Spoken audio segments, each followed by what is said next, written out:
10 percorsi formativi volti a contrastare la dispersione scolastica del territorio. Questo e molto altro ancora il PON Cittadinanza, Integrazione e Inclusione, promuovere la persona e il territorio. Un progetto avveniristico che implementa l'acquisizione e la certificazione di competenze spendibili nel mondo del lavoro, mettendo in relazione scuola, famiglia e agenzie del territorio.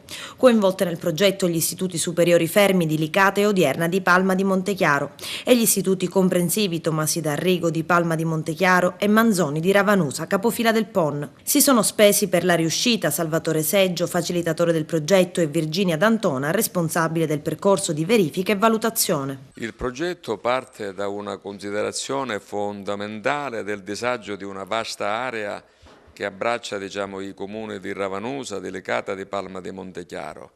Una vasta area che è caratterizzata da una crisi economica che porta a un disorientamento per i giovani.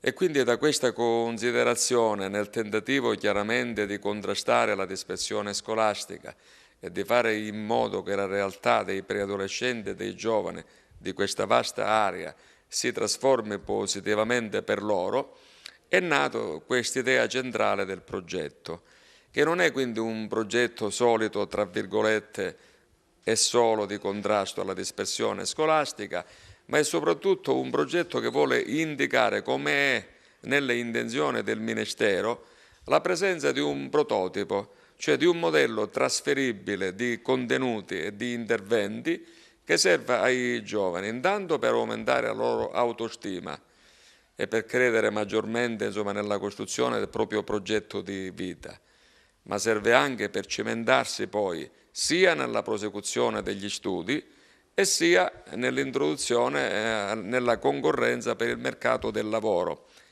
proponendo anche un'idea che non sia la solita idea del giovane che va via dal territorio, ma del giovane che si misura all'interno del territorio per cogliere le opportunità che sono presenti nel territorio stesso.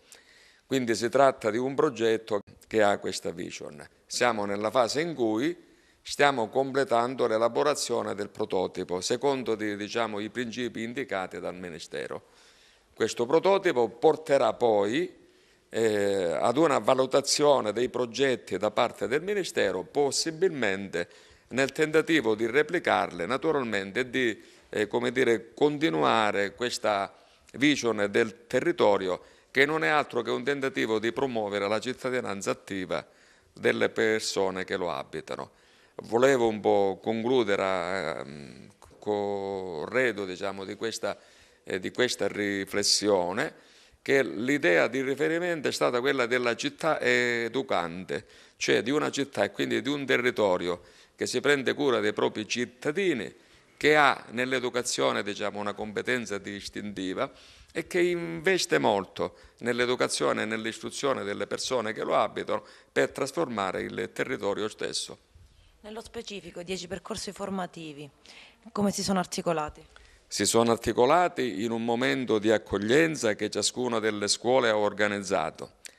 Poi nella selezione dei giovani che dovevano prendere parte ai percorsi formativi stessi e quindi negli interventi veri e propri che in alcuni casi hanno comportato pure alcune esperienze di tirocinio o di stage formativi presso i centri di lavoro.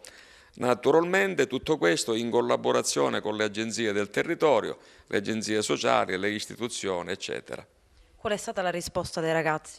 La risposta è stata positiva. Dopo un primo momento, come spesso capita, di smarrimento, magari di disorientamento, sono riusciti invece a cogliere, a percepire prima, a cogliere poi con maggiore consapevolezza, con consapevolezza crescente, la valenza dei percorsi stessi e naturalmente ne sono diventati parte attiva.